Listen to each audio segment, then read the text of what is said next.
On the wider national stage, both Julia Gillard and Tony Abbott were today wooing the voters of vital marginal seats in Western Sydney. This report on day 28 of the election campaign from Matt Peacock. We have 30 laptops, and when we all do the same website, it can become a bit slow. What are your party's plans for high speed? They're a very smart class, aren't they? Both sides of politics were emphasising education today, and both were offering fistfuls of dollars. Labor's promising $354 million for job training, including tax-free cash bonuses to encourage apprentices. At the end of their first 12 months, they receive $1,000. At the end of their second 12 months, another $1,000. When they finish their third year, $1,200. And when they have completed, $1,500. And we know that incentives to complete make a difference, but we also know young people in apprenticeships need that extra support and mentoring. And the coalitions matched Labor's earlier promise to reward good teachers with a $200 million education fund of its own.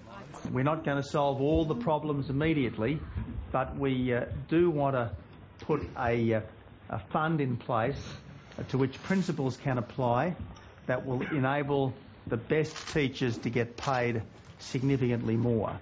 But the argument about where the money comes from continues, with Treasurer Wayne Swan insisting that the coalition leader submit his costings for Treasury scrutiny by tonight, in accordance with the Charter of Budget Honesty introduced by the Howard government. What we've had today is a series of dog-ate-my-homework excuses from the Liberals as to why they will not submit their proposals to the Treasury finance process.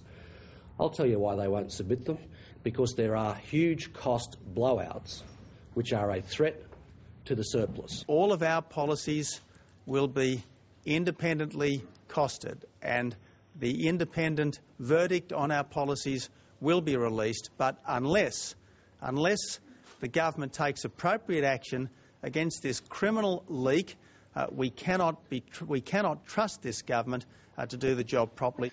The government's case itself seemed to be weakened by the admission that some of its promises yet to be announced also might not be submitted. There will always be some policies that will be announced next week. That happens and was envisaged within the Charter. Some of those may be or may not be costed. This morning, Wayne Swan gave the coalition an ultimatum to deliver all its policies to Treasury by 5:30 today.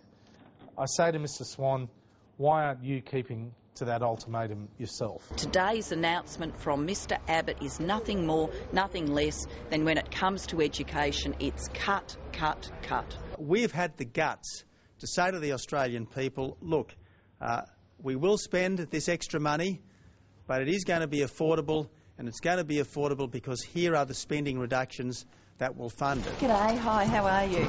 Later in the day, Prime Minister Julia Gillard intensified her attack on what she called the coalition's billion-dollar cuts. What he's talking about is cutting our Computers in Schools program so tens of thousands of kids around the country would miss out. What he's talking about is cutting our Trades Training Centres program. In Alice Springs, the government announced a boost to Aboriginal and Islander-controlled health services, while the coalition pledged to fast-track boarding school facilities for Indigenous students and to abolish the decades-old permit system for entry to Aboriginal communities.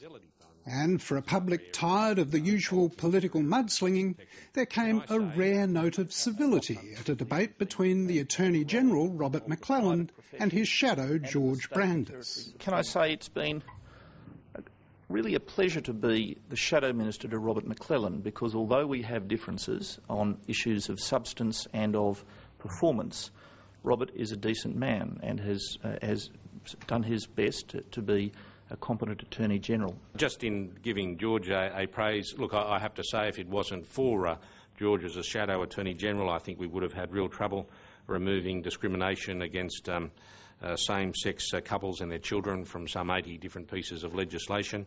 I think we would have also had difficulty passing, really, which was quite historic, a law to prohibit capital punishment. With past Prime Ministers still making cameo appearances on the campaign trail, a weekend television appearance to come from Kevin Rudd could cut either way. How are you? I'm fine. All things must end. Yeah, sometimes sooner than you think. As both sides gear up for the final frantic week of their campaigns, it's still anybody's race, with even the prospect of a hung parliament, with the Greens and independents like Rob Oakeshott holding the balance of power. The big issue for the next 3 years in the parliament will be stability and will be whether a parliament can actually deliver outcomes. And so the makeup of the lower house and the upper house is going to be critical.